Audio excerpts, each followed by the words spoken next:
Bonjour à tous et bienvenue chez nous à la pépinière Leaderplan. Aujourd'hui nous allons apprendre à planter un abélia. Il s'agit d'un arbuste à fleurs persistant, idéal pour des massifs, des haies ou en jardinière. Vous les trouverez sur notre site leaderplan.com, en écoplan ou en turboplan comme celui-ci. Je commence par faire un trou de 40 cm de diamètre et 40 cm de profondeur.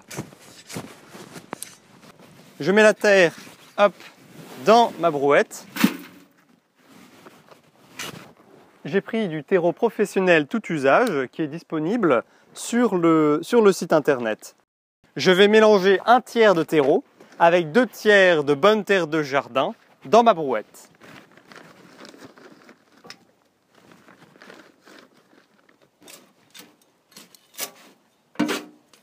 Si votre terre est pauvre, vous pouvez rajouter un petit peu de fertilisant secret vert aux fumiers et aux algues.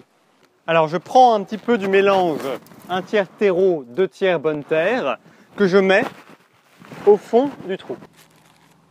Je mets un cône d'engrais qui favorise la pousse de la plante pendant toute la première année.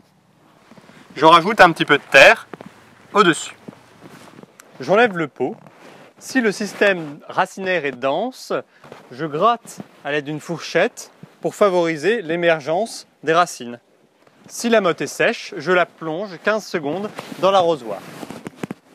J'installe la plante dans le trou au-dessus du cône d'engrais et je mets le mélange terre-terreau tout autour. On peut planter les arbustes en motte ou en pot toute l'année, hors période de gel. Et voilà! Je tasse la terre tout autour du collet afin de faire une petite cuvette pour les arrosages futurs. J'arrose un demi-arrosoir à la plantation. Par la suite, il faut compter 1 à 2 fois par semaine selon le temps qu'il fait.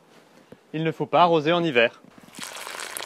J'arrose une première fois, l'eau pénètre dans la terre, puis je recommence.